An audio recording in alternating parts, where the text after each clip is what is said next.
अम्मा बाद फ़अऊज़ु बिल्लाहि मिनश्शैतानिर्रजीम बिस्मिल्लाहिर्रहमानिर्रहीम। कानन्नासु उम्मतन वाहिदतन फ़बअसल्लाहु अन्नबिय्यीन मुबश्शिरीन वमुन्ज़िरीन वअंज़ल मअहुमुल किताब बिलहक़्क़ि लियहकुम बैनन्नासि फ़ीमा इख्तलफ़ू फ़ीह वमा इख्तलफ़ फ़ीहि इल्लल्लज़ीना ऊतूहु मिन बअदि मा जाअतहुमुल बय्यिनातु बग़यन बैनहुम फ़हदल्लाहुल्लज़ीना आमनू लिमा इख्तलफ़ू फ़ीहि मिनल हक़्क़ि बिइज़निहि वल्लाहु यहदी मन यशाअु इला सिरातिन मुस्तक़ीम। सदक़ल्लाहुल अलियुल अज़ीम। दुरूद शरीफ पढ़ो। अल्लाहुम्मा सल्लि अला सय्यिदिना व सनदना व हबीबना व मौलाना मुहम्मदन नबिय्यिल उम्मिय्य व अला आलिहि व बारिक व सल्लिम अलैहि बिअददि कुल्लि मालूमिन लक दाइमन अबदा। अल्लाह तबारक व तआला जा तव्हां असांजे मथां अणगणिया करम ऐं एहसान आहिनि जो अल्लाह रब ज़ुल जलाल तव्हां असांखे इशा जी नमाज़ बा जमात नसीब फरमाई ऐं उन खां पोइ क़ुरान पाक जे हिन बाबरकत दर्स क़ुरान जे महफ़िल में विहण जी तौफ़ीक़ बि इनायत फरमाई। गुज़िरियल आयतुनि में अल्लाह तबारक व तआला हज जे अहकामनि जे मुकम्मल बयान करण खां पोइ उन्हनि बाननि जो बयानु फरमायो हो जेके दुआ घुरंदा आहिनि अल्लाह तबारक व तआला खां। पोइ हिकिड़ा उहे जेके सिर्फ़ु दुआउनि में दुनिया घुरंदा आहिनि, या अल्लाह असांखे दुनिया जी हाजतुनि दुनिया जे ज़रूरतुनि खे असां जन खे पूरो फरमा। अल्लाह ताला उन्हनि माण्हुनि खे जवाबु ॾींदे फरमायो त इन्हनि माण्हुनि जो असां वटि कोई हिसो कोन्हे जेके आख़िरत जो हिसो नथा घुरनि। ॿियनि जी तारीफ़ कंदे अल्लाह ताला फरमायो त उहे माण्हू बहितरीन जेके असां खां घुरनि था दुनिया बि आख़िरत बि। उन खां पोइ अल्लाह ताला तरतीबवार बनी इसराईल जे मथां जेके अल्लाह तबारक व तआला जूं नेमतूं हुयूं, वॾा वॾा मौजज़ा, वॾियूं वॾियूं नेमतूं इनाम अल्लाह ताला बनी इसराईल वारनि ते कया, पोइ हुननि वरी बेक़दरी कई अल्लाह ताला जे नेमतुनि जी, उनजो बयानु कयो वियो। पोइ इन्हनि गुज़िरियल आयतुनि खे ॾिसिजे पियो त हिकिड़ो ज़हन जे अंदरि सवाल ख़दशो पैदा थिए पियो त जॾहिं अल्लाह ताला तालीम ॾिनी आहे दुनिया जी ऐं आख़िरत जी ॿिन्हिनि जी, त पोइ जेके माण्हू एॾी वॾी तालीम खां पोइ बि दुनिया सिर्फ़ु घुरनि था, आख़िरत खे विसारनि था, छा उन्हनि खे इन ॻाल्हि जो अक़ीदो ई न आहे छा त मरणो बि आहे या न?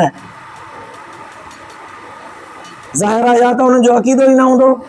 जे अक़ीदो आहे त पोइ कीअं था चवनि सिर्फ़ु दुनिया जूं सहूलियतूं खपनि आख़िरत जूं न, जॾहिं त अबदी ज़िंदगी आख़िरत वारी आहे। ऐं ॿियो बि हिकिड़ो ख़दशो पैदा थियो त बनी इसराईल वारनि ते अल्लाह ताला जो एॾियूं वॾियूं नेमतूं जो मूसा अलैहिस्सलाम सां गॾिजी तूर सीना ते विया, अल्लाह ताला बज़ात ख़ुदि उन्हनि सां ॻाल्हायो।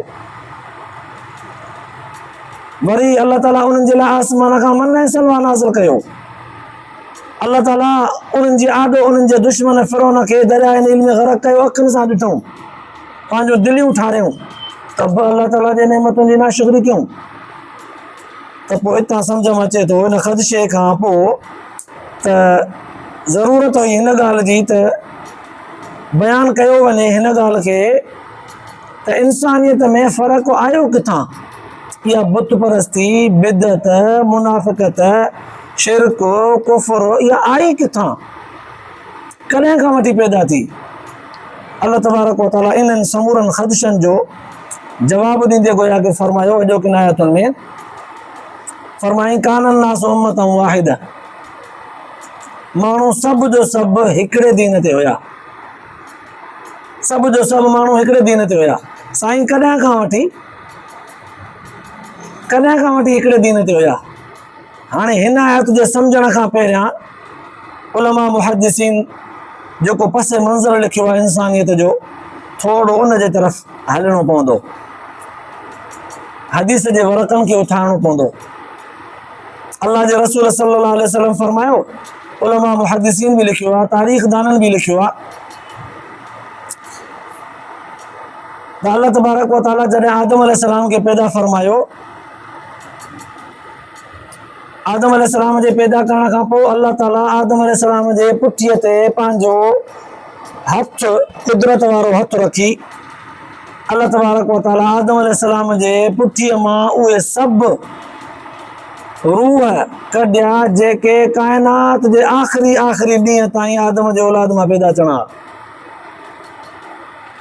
आदम जे पुठीअ मां जेतिरो औलाद पैदा थियणो हो सभिनी खे अल्लाह तबारक व तआला रूहनि जे सूरत में आदम जे पुठीअ ते हथ रखी करे कढियो। जीअं सरियां जा दाणा हूंदा आहिनि सनड़ा लूसण जा, लूसण पोखींदा आहियूं सनड़ो ॿिजो न जो, ईअं ईअं सॼी रूह ज़मीन भरिजी वई दाणनि सां, हिकिड़ा सॼे पासे खां हिकिड़ा खॿे पासे खां। इहे सभु आदम अलैहिस्सलाम जो औलाद, उनजे औलाद जो औलाद, उनजे औलाद जो औलाद, औलाद जो औलाद, आख़िरी क़यामत जे ॾींहं ताईं जेके पैदा थियणा हुआ सभु अल्लाह ताला आदम अलैहिस्सलाम जे पुठीअ मां कढिया। अल्लाह ताला उन वक़्तु उन्हनि खां पुछा करणु फरमाई, अलस्तु बिरब्बिकुम, छा मां तव्हांजो रब न आहियां? सभिनी चयो हा भला, हा साईं बिल्कुलु, छो न, तूं असांजो रब आहे। उलमा मुहद्दिसीन लिखियो आहे त हीअ आयत गोया के ॼण त फरमाए थी कान नास उम्मतन वाहिदा, उन आलम अरवाह वारे ज़माने में इंसान सभु जो सभु हिकिड़े दीन ते आहे। अञा ॿियो तफ़सीर उलमा मुहद्दिसीन लिखियो आहे त आदम अलैहिस्सलाम खे अल्लाह तबारक व तआला पैदा कयो, पैदा करण खां पोइ जन्नत में रहाइश ॾिनी, संदसि घरवारी बीबी हवा खे बि जन्नत में रहायो। हाणे जन्नत जे अंदरि रहिया पिया जॾहिं अल्लाह ताला पंहिंजे इरादे सां पंहिंजे मंशा मुताबिक़ आदम अलैहिस्सलाम खे जन्नत मां कढियो, सबबु कहिड़ो बि बणियो, शैतान बुलायो, विसारियो, आदम अलैहिस्सलाम खां वेसर थी वई, अल्लाह ताला हुनजे बदिले ज़मीन ते लाथो जन्नत मां कढी करे। हाणे जॾहिं आदम अलैहिस्सलाम ज़मीन ते आयो त आदम अलैहिस्सलाम पंहिंजे घरवारी बीबी हवा सां जोड़ में जुड़ी करे औलाद पैदा करणु शुरू कयो। इहा औलाद पैदा थींदी वई, हर साल ॿ ॿार ॼमंदा, छोकिरी ऐं छोकिरो गॾु, वरी ॿिए साल बि छोकिरी छोकिरो गॾु, 3 साल बि छोकिरी छोकिरो गॾु, पोइ पहिरें पेट वारी छोकिरी ॿिए पेट वारे छोकिरे सां, वरी 3 पेट वारी छोकिरी पहिरें पेट वारे छोकिरे सां।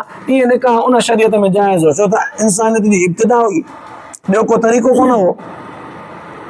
हाणे आदम अलैहिस्सलाम जो औलाद हलंदो हलियो काफ़ी अरसे ताईं, जेतिरो आदम अलैहिस्सलाम जो औलाद हो सभु जो सभु हिकिड़े दीन ते आहे, कोई फ़र्क़ु कोन हो, कोई इख़्तिलाफ़ कोन हो, काई तब्दीली कान आई, कोई नज़रियाती फ़र्क़ु, एतिक़ादी फ़र्क़ु कोन हो। हता कि हाबिल ऐं काबिल जो इख़्तिलाफ़ जॾहिं थियो, उन इख़्तिलाफ़ खां पोइ बि अक़ीदे में कोई फ़र्क़ु कोन हो। उन खां पोइ इहे फ़र्क़ु शुरू थिया, इख़्तिलाफ़ शुरू थियो। अल्लाह तबारक व तआला तॾहिं फरमायो कान नास उम्मतन वाहिदा, इंसानियत सभु जो सभु हिकिड़े अक़ीदे हिकिड़े दीन ते हुया, इख़्तिलाफ़ कोन हो, फ़र्क़ु कोन हो। वरी ॿियनि मुफ़स्सिरनि ईअं बि लिखियो आहे त आदम अलैहिस्सलाम खां वठी हज़रत इद्रीस अलैहिस्सलाम ताईं इहे 1000 साल जो अरसो गुज़रियो, 1000 साल। आदम अलैहिस्सलाम खां वठी हज़रत इद्रीस अलैहिस्सलाम पैगंबर ताईं 1000 साल जो ज़मानो गुज़रियो। इन 1000 साल जे ज़माने में, इन अरसे में इंसानियत जे एतिक़ाद में कोई फ़र्क़ु कोन हो, सभु जो सभु हिकु अक़ीदे जा। बुत परस्ती कान हुई, शैतानगिरी कान हुई, मुनाफ़िक़त कान हुई, पाण में उख़ुवत भाईचारो हो, हिकिड़े अबे आदम जे तरीक़े ते, मज़हब तरीक़े, शरीयत हुनजी ते हलंदा, कोई इख़्तिलाफ़ कोन हो। पोइ बुज़ुर्गनि वरी लिखियो आहे त इहे सभु जो सभु आदम अलैहिस्सलाम खां वठी हज़रत नूह अलैहिस्सलाम जे ज़माने ताईं हिकु हुया। पोइ इख़्तिलाफ़ शुरू थिया। उन इख़्तिलाफ़ खे जॾहिं अल्लाह तबारक व तआला ख़तमु करणो पिए चाहियो त पोइ आदम अलैहिस्सलाम खां वठी नूह अलैहिस्सलाम ताईं जेके माण्हू पैदा थिया, मुख़्तलिफ़ थी विया, अक़ीदनि में, ॻाल्हियुनि में, ज़हन उन्हनि जा मुख़्तलिफ़ थिया, सोचूं उन्हनि जो मुख़्तलिफ़ थियूं, इबादतूं उन्हनि जूं मटिजी वियूं, मञनि कोन पिया, सम्झनि कोन पिया, दलील ॾिजे न पियो त उनखे सम्झनि कोन पिया। नतीजतन नूह अलैहिस्सलाम बि पंहिंजी पूरी ज़िंदगी 950 साल तबलीग में ज़ोर शोर सां लॻाई, त बि माण्हू कोन सुधिया। पोइ नूह अलैहिस्सलाम जे बददुआ जे असर जे करे ॿोॾ वारो अज़ाब आयो। उन वक़्तु नाफ़रमाननि सभिनी खे ॿोड़े ग़रक़ कयो वियो, ख़राबु कयो वियो, तबाह ऐं बर्बाद कयो वियो। सिर्फ़ु चंद माण्हू के 70-80 जे बुज़ुर्गनि लिखियो आहे, नूह अलैहिस्सलाम जे ॿेड़े में जेके बचा उहे सुधरियल ऐं नेक ऐं सालिह बचा, बाक़ी सभिनी खे ॿोड़े ग़रक़ कयो वियो, नाफ़रमाननि खे। हाणे जेके नेक बचा उन्हनि जे औलाद मां तव्हां असां सभु आहियूं। पोइ तब उन्हनि में इख़्तिलाफ़ थियो, माना इत्तिफ़ाक़ तेसीं ताईं हुयो नूह अलैहिस्सलाम ताईं नूह अलैहिस्सलाम खां पोइ इख़्तिलाफ़ शुरू थिया। पोइ उन इख़्तिलाफ़ खे ख़तमु करण जे लाइ अल्लाह तबारक व तआला फरमायो फबअसल्लाहु नबिय्यीन मुबश्शिरीन व मुंज़िरीन। पोइ असां वक़्फ़े वक़्फ़े सां पैगम्बर मोकिलिया। हालांकि ॾिसो रिवायतुनि में आलम अरवाह जो ज़मानो बयानु कयो वियो, आदम अलैहिस्सलाम खां वठी हज़रत इदरीस अलैहिस्सलाम ताईं ज़मानो बयानु कयो वियो 1000 साल जो। आदम अलैहिस्सलाम खां वठी नूह अलैहिस्सलाम ताईं ज़मानो बयानु कयो वियो, तेसिताईं इख़्तिलाफ़ कोन हो। इन विच में पैगम्बर सॻोरा ईंदा रहिया माण्हुनि जी रहनुमाईअ जे लाइ। वक़्फ़े वक़्फ़े सां पैगम्बर सॻोरा ईंदा रहिया, माण्हुनि जी रहनुमाई कंदा रहिया। पैगम्बर जो अचणु छाजे करे थियो? पैगम्बर सॻोरा अल्लाह ताला जा नबी सॻोरा माण्हुनि ॾांहुं छो आया? ज़रूरत कहिड़ी पई? उन जे लाइ अल्लाह ताला वाज़े लफ़्ज़नि में क़ुर पाक जे लफ़्ज़नि में बयानु फरमायो त ज़ाहिर आहे जॾहिं तबियतूं माण्हुनि जूं मटिजंदियूं वयूं, आदतूं मटिजंदियूं वयूं, अक़ीदो इख़्तिलाफ़ थींदो वियो, मटिजंदो वियो, सोच फ़िक्र मटिजंदी वई। जेतिरो आदम अलैहिस्सलाम जो औलाद घणो थींदो वियो, ओतिरो उन्हनि जे तबियतुनि में बिगाड़ ईंदो वियो, ओतिरो उन्हनि जे सोचुनि में बिगाड़ ईंदो वियो। हिकिड़े ई अक़ीदे जा, इस्लामी अक़ीदे जा माण्हू मुख़्तलिफ़ तबियतुनि में विरहाइजी विया। हिकिड़े ई बुत परस्त अक़ीदे जा माण्हू पाण में केतिरनि तबियतुनि फ़िरक़नि में विरहाइजी विया। ईअं तबियतूं मुख़्तलिफ़, सोचूं मुख़्तलिफ़, इबादतूं मुख़्तलिफ़, अक़ीदे जे अंदरि खोड़ सारा इख़्तिलाफ़ पैदा थी पिया। हाणे उन्हनि इख़्तिलाफ़नि खे ख़तमु करण जे लाइ अल्लाह तबारक व तआला वक़्फ़े वक़्फ़े सां पैगम्बर मोकिलिया। जंहिं क़ौम में सिर्फ़ बुत परस्ती हुई, अल्लाह ताला इब्राहिम अलैहिस्सलाम खे पैदा कयो। जंहिं क़ौम में मापतोर में खोट हुयो, अल्लाह ताला शुएब अलैहिस्सलाम खे पैदा कयो, उन अचे करे उनजी रहनुमाई कई। जंहिं क़ौम में ज़िना जो मर्ज़ हो, गंदो मर्दनि सां मर्द पियो ख़्वाहिश पूरी करे, इहो मर्ज़ हो, अल्लाह ताला लूत अलैहिस्सलाम खे पैदा फरमायो। ईअं जंहिं क़ौम में जहिड़ो जहिड़ो मर्ज़ पैदा थींदो वियो, अल्लाह तबारक व तआला ओड़े मर्ज़ खे ख़तमु करण जे लाइ पैगम्बर सॻोरो उन ई तिर्ज़ ऐं तालीम सां पैदा कंदो वियो। उन जो मिसाल खणी मां हीअं ॾियां, इंसान जे जिस्म जे अंदरि तंदुरुस्ती हिकिड़ी आहे, हिकु तंदुरुस्ती 1000 नेमत आहे। तंदुरुस्ती मर्ज़ खोड़ आहिनि, ब्लड प्रेशर जो मर्ज़ बि आहे, शुगर जो मर्ज़ बि आहे, अहिड़ी तरह सां जिस्म जे अंदरि बुखार बि आहे, मलेरिया बि आहे, खोड़ सारा मर्ज़ हिकु ई वक़्तु थियनि था। पोइ जहिड़ो मर्ज़ पैदा थींदो आहे, दवा ओड़ी वठिबी आहे। इंसानियत आदम अलैहिस्सलाम जी औलाद इंसान इहा हिकिड़ी आहे। उन्हनि में जहिड़ो जहिड़ो अक़ीदे जो मर्ज़ पैदा थींदो वियो, अल्लाह ताला उन दौर में ओड़ो ओड़ो पैगम्बर पैदा करे उन्हनि जे उन मर्ज़ खे ख़तमु करण जे लाइ पैगम्बर ॼण त अल्लाह ताला जी तरफ़ खां दवा दीनी एतिक़ादी खणी ईंदो वियो। हाणे पैगम्बर हिन जे करे ईंदा विया, माण्हुनि में जहिड़ो फॉल्ट आयो, पैगम्बर ओड़ी तालीम उन फॉल्ट खे ख़तमु करण जे लाइ खणी आयो। जहिड़ो मर्ज़ पैदा थियो, ओड़ो इलाज खणी आयो। जहिड़ियूं आदतूं गंदियूं पैदा थियूं, ओड़ो पैगम्बर सॻोरो उन्हनि जे लाइ रहनुमाई जे लाइ आसमानी किताब बि खणी आयो। हाणे अल्लाह तबारक व तआला फरमाए थो, कान अन्नास उम्मतन वाहिदा, इंसानियत सभु जो सभु इंसान, सभु माण्हू पहिरियां हिकिड़े दीन ते हुया। पोइ जॾहिं हुन में इख़्तिलाफ़ थींदो वियो त पोइ अल्लाह तबारक व तआला नबी सॻोरा मोकिलिया। नबीअनि सॻोरनि जॾहिं हुनखे तालीम ॾिनी त बाबा तव्हांजी हीअ ॻाल्हि ख़राबु आहे, दीन इस्लाम जे मुताबिक़ तव्हांजा माप तौर में खोट करणु ख़राबु आहे, ज़हन में फ़ुतूर रखणु, माण्हुनि खे वेड़ाइणु, फ़साद करणु ख़राबु आहे, परायो हक़ु खाइणु ख़राबु आहे, ऐं पराए ॿिए माण्हूअ जे मथां इल्ज़ाम हणणु ख़राबु आहे। हाणे तालीम ॾींदा विया पैगम्बर सॻोरा, त माण्हुनि में टोला थी पिया ॿ। हिकिड़नि माण्हुनि अल्लाह जे पैगम्बरनि जी तालीम खे क़बूल कयो, मञींदा विया, अमल कंदा विया, सुधरंदा विया। जिन खे क़ुर पाक मुत्तकी चयो आहे, मोमिन चयो आहे, ईमान वारो। हिकिड़ा वरी अहिड़ा पैदा थिया जिन पैगम्बरनि सॻोरनि जे तालीम जे ॿुधण खां पोइ बि इनकार कयो, न मञियऊं, ज़िद्दियत जे बुनियाद ते इख़्तिलाफ़ बि कयूं, ज़िद्दियत जे बुनियाद ते। हालांकि उनखे कुझु तालीम बि हुई, आसमानी किताबनि जी तालीम यहूदो नसारा वटि पहुची चुकी हुई, पैगम्बर सॻोरा उनखे तालीम ॾेई चुका हुआ, उन जे बावजूद बि इनकार कयूं, जिन खे क़ुर पाक मुनकिर चवंदो आहे, काफ़िर चवंदो आहे। हाणे इहे ॿ टोला थी पिया। अल्लाह तबारक व तआला फरमायो, असां पैगम्बरनि खे मोकिलियोसीं, पोइ असांजे पैगम्बरनि सॻोरनि ख़ुशख़बरी ॾिनी उन्हनि माण्हुनि खे जेके पैगम्बरनि जे तालीम खे मञींदा विया, अमल कंदा विया। उनखे ख़ुशख़बरी मिली त बाबा जन्नत तव्हांखे मिलंदी, अल्लाह ताला जो रज़ामंदो तव्हांखे मिलंदो, अल्लाह ताला तव्हां सां राज़ी आहे। ऐं वरी मुंज़िरीन दे ॾियारियूं उन्हनि माण्हुनि खे जहन्नम जे अज़ाब खां, क़बर जे अज़ाब खां, जेके माण्हू नबीअनि जे तालीम जा मुनकिर हा, ॿुधनि बि पिया, सम्झनि बि पिया, अमल न पिया कनि, मञनि न पिया, उनखे वरी दे ॾियारियो वियो। अल्लाह ताला फरमायो त अनज़ल माहुमुल किताब बिल हक़ लियहकुम बैनन नास फीमा इख्तलफू फी। असां सिर्फ़ पैगंबर बि न मोकिलिया, पैगंबरनि जे हथ में आसमानी किताब बि, तौरात बि मोकिलियो मूसा अलैहिस्सलाम खे हथ में ॾेई करे, ज़बूर बि मोकिलियो हज़रत दाऊद अलैहिस्सलाम खे ॾेई करे, इंजील बि मोकिलियो हज़रत ईसा अलैहिस्सलाम खे ॾेई करे। ईअं आदम अलैहिस्सलाम खे बुज़ुर्गनि लिखियो आहे त 52 आसमानी सहीफ़ा आदम अलैहिस्सलाम ते नाज़िल थिया। पहिरियों इंसान हो, हिन ज़मीन जो काइनात जो पहिरियों वजूद, पहिरियों इंसान हो, त पोइ उन सहीफ़नि जे अंदरि सॼी वॾी तालीम लिखियल हुई।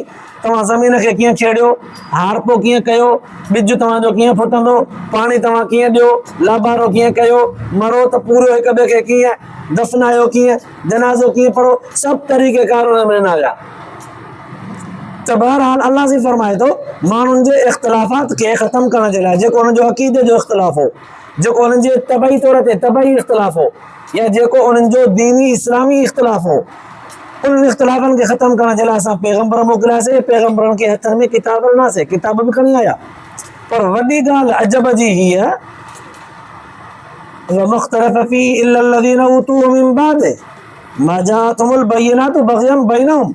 घणे खां घणो अल्लाह से फरमाए थो, अजब जी ॻाल्हि हीअ त घणे खां घणो इख़्तिलाफ़ उन्हनि माण्हुनि कयो जंहिंखे किताब जी तालीम हुई, जेके पढ़ियल हा, जिन वटि शाऊर हो, जिन वटि सम्झ हुई, जेके अहले इल्म सॾिजनि पिया, समझदार सियाणा सॾिजनि पिया, इख़्तिलाफ़ उन्हनि कयो। साईं उन्हनि छो इख़्तिलाफ़ कयो, पढ़ियल माण्हू त सम्झी वेंदो आहे, अनपढ़ियो इख़्तिलाफ़ करे, ज़िद्दियत करे। अल्लाह ताला फरमायो बग़यन बैनहुम, ज़िद्दियत जे बुनियाद ते, बसि मूंखां वधीक हिन जी इज़त छो आहे, मूंखां वधीक हिन खे अहमियत छो आहे, मूंखां वधीक हिन खे उहिदो छो मिलियो आहे, मूंखां वधीक हिन खे शोहरत छो मिली आहे, मूंखां वधीक हिन माण्हू जी हैसियत, माण्हुनि जे दिलनि ते हिन जी अज़मत छो आहे। बसि इन ज़िद्दियत जे बुनियाद ते जेतिरा समझदार आहे ओतिरो इख़्तिलाफ़ उन्हनि वधीक कयो। अजब जी ॻाल्हि आहे। पोइ अल्लाह तबारक व तआला फरमायो फहदल्लाहु अल्लज़ीना आमनू लिमा इख्तलफ़ू फ़ीहि मिनल हक़्क़ि बिइज़्निहि। अल्लाह तबारक व तआला पैगंबरनि सबूरनि जे ज़रिए सां, आसमानी किताबनि जे ज़रिए सां हिदायत ॾिनी उन्हनि माण्हुनि खे जिन असांजे पैगंबरनि असांजे आसमानी किताबनि खे मञियो, हिदायत वारो रस्तो ॾिनोसीं, हक़ ऐं सच जी तालीम उन्हनि पिराई, उन्हनि खे हिदायत जो रस्तो ॾिनोसीं। अल्लाह तबारक व तआला पंहिंजे हुक्म, पंहिंजे इरादे सां उन्हनि माण्हुनि खे ईमान जे दायरे में आणे करे, उन्हनि खे चूंडे करे, उन्हनि खे हिदायत ऐं रहनुमाई जे लाइ चूंड फरमायो। वल्लाहु यहदी मन यशाउ इला सिरातिन मुस्तक़ीम। क़ुरान पाक फ़ैसिलो ॾींदे फरमायो त अल्लाह तबारक व तआला हिदायत ॾींदो आहे, पर जंहिंखे चाहे सिधे रस्ते जी रब तबारक व तआला जंहिंखे चाहे हिदायत ॾींदो आहे। हाणे ज़ाहिरी आयत जो ख़ुलासो इहो पूरो थियो। जंहिं मां ॾिसिजे थो त ज़ाहिरी तौर ते आयत जे अंदरि इहा ॻाल्हि बयानु कई वई आहे त हे इख़्तिलाफ़ बाद में छा, इदरीस अलैहिस्सलाम या नूह अलैहिस्सलाम ताईं माण्हुनि जे अक़ीदे में कोई इख़्तिलाफ़ कोन हो, सभु हिकु अक़ीदे जा, पोइ इख़्तिलाफ़ शुरू थिया। पोइ इन्हनि इख़्तिलाफ़नि खे ख़तमु करण जे लाइ वक़्फ़े वक़्फ़े सां पैगंबर सबूरा ईंदा विया, आसमानी किताब बि खणी ईंदा विया, माण्हुनि खे तालीम तरबियत ॾींदा विया। हिकिड़नि मञियो, हिकिड़नि न मञियो। जिन मञियो अल्लाह ताला फरमायो उन्हनि खे असां तौफ़ीक़ ॾिनीसीं, जिन न मञियो अल्लाह ताला गोया खे फरमायो त असां न चाहियोसीं त उन्हनि खे धिकारे छॾियोसीं। ज़ाहिरी आयत जो ख़ुलासो इहो आहे। पर गहरी नज़र सां ॾिसिजे थो त अल्लाह तबारक व तआला ॼण त इन आयत जे ज़रिए इंसानियत जे कामयाबीअ जो राज़ बयानु कयो आहे त पैगंबरनि सगोरनि जी तालीम आहे ई इंसान जे कामयाबीअ जी, ऐं आसमानी किताब जेके हुया उन्हनि तालीम किताबनि में जेका अल्लाह ताला लिखी करे ॾिनी उहा बि इंसानियत जे कामयाबीअ जी तालीम हुई। पोइ तेसीं ताईं किताब पिया मटिजंदा रहिया जेसिताईं पैगंबर बि ईंदा रहिया, ऐं उन्हनि किताबनि जे हिफ़ाज़त जो ज़िम्मो बि उन दौर जे पैगंबर ऐं संदसि उम्मत जे मथां हो। त किताब बि मटिजी विया, माण्हुनि जा अक़ीदा बि मटिजी विया, माण्हुनि जूं तबियतूं बि मटिजी वियूं, न सुधरियूं। पोइ वक़्फ़े वक़्फ़े सां पैगंबर बि ईंदा रहिया, पर माण्हुनि जूं तबियतूं न सुधरियूं। नतीजतन जॾहिं अल्लाह तबारक व तआला क़ुरान पाक मोकिलियो, हुज़ूर सल्लल्लाहु अलैहि वसल्लम खे आख़िरी पैगंबर करे ख़ातमुर रसूल ख़ातमुल अंबिया बनाए करे मोकिलियो, त उन खां पोइ ॼण त अल्लाह तबारक व तआला मोहर हणी छॾी त हाणे को नओं पैगंबर बनाईंदो आहे, हाणे को नओं आसमानी किताब बनाईंदो आहे। इन ई पैगंबर जे तालीम खे, इन ई क़ुरान पाक जे ज़रिए सां पंहिंजे ज़िंदगीअ खे संवारींदा रहिजो क़यामत ताईं। गहरी नज़र सां ॾिठोसीं त ॼण हिन दुनिया जे हयातीअ जो अक्सर हिसो गुज़री वियो। हीअ दुनिया जे हयातीअ जी ॼण त पछाड़ी आहे। हुज़ूर सल्लल्लाहु अलैहि वसल्लम जन जी नबूवत पूरी हिन काइनात जे ज़िंदगी हयाती जी ॼण त पछाड़ी आहे। असां पछाड़ी वारी आख़िरी उम्मत आहियूं। पोइ हाणे असांजे लाइ ॿियो को पैगंबर बनाईंदो, ॿियो को आसमानी किताब बनाईंदो, त पोइ ज़ाहिर आहे असांखे हिदायत ऐं रहनुमाईअ जे लाइ इहो ई क़ुरान पाक मिलियल आहे। ऐं पैगंबर अलैहिस्सलातु वस्सलाम बि असां मां जॾहिं हलिया विया, ज़ाहिरी दुनिया जे हिन नक्शे तां, दुनिया जे हिन सरज़मीन तां बुरको मटाए विया, त पोइ हाणे हुज़ूर सल्लल्लाहु अलैहि वसल्लम जन जी हदीस ऐं क़ुरान तव्हां असांजे हथ में मौजूदु आहे। हाणे तव्हां असांजी ज़िंदगी तॾहिं सुधरंदी संवारजंदी जॾहिं तव्हां असां क़ुरान पाक ऐं हदीस सां चंबड़ियल हूंदासीं। जे क़ुरान ऐं हदीस खे छॾियोसीं त असांजी हड़ वई। पोइ तॾहिं अल्लाह तबारक व तआला फरमाए थो, चंबड़ंदा बि सभु आहिनि, पर असांजी मर्ज़ी आहे हिदायत जंहिंखे कयूं। पोइ अॼोके दौर में जंहिं माण्हूअ खे न क़ुरान ऐं हदीस जो सही इल्मु या सही सम्झ या सही दीन, निमाज़ रोज़ो, सही अक़ीदो जंहिं माण्हू खे मिली वञे, उहो माण्हू यकीन करे त मूंखे अल्लाह तबारक व तआला इन हिदायत वारे रस्ते ते हलण जे लाइ चूंडियो आहे, मूंखे तौफ़ीक़ ॾिनी आहे, तॾहिं त मां सही आहियां। पोइ ओतिरो रब तबारक व तआला जो शुक्रियो बि अदा करे, ओतिरो अल्लाह ऐं अल्लाह जे रसूल जे हुक्मनि जी तामील बि करे, ओतिरो निमाज़ रोज़े में पाबंद बि हुजे, ओतिरो क़ुरान हदीस जे अहकामनि ते अमल बि ज़ोर शोर सां करे, वॾी मोहबत सां करे। इहा इंसान जी ज़िंदगी आहे। तॾहिं अल्लाह से फरमायो, वल्लाहु यहदी मन यशाउ इला सिरातिल मुस्तक़ीम। असांजे हथ में आहे, जंहिंखे चाहींदा आहियूं उनखे हिदायत वारो रस्तो ॾेई छॾींदा आहियूं। त पोइ अल्लाह तबारक व तआला तव्हां असांखे बि हुज़ूर सल्लल्लाहु अलैहि वसल्लम जन जो उम्मती बनायो, हुज़ूर जे उम्मत मां मुस्लमान बनाई, मुस्लमाननि मां क़ुरान हदीस सां शौक़ ॾेई करे उलमा सां सोबत वारो बनाई, वरी आलिमनि सां सोबत वारनि मां निमाज़ी बनाई। निमाज़ पढ़ण खां पोइ क़ुरान पाक जे इन हक़ीक़ी तालीम जेका अल्लाह जे पैगंबरनि ॾिनी, उन तालीम सां घड़ी खनि वेही करे इन सोच इन फ़िक्र सां नवाज़ई, जेको फ़िक्र तमामु वॾो आहे।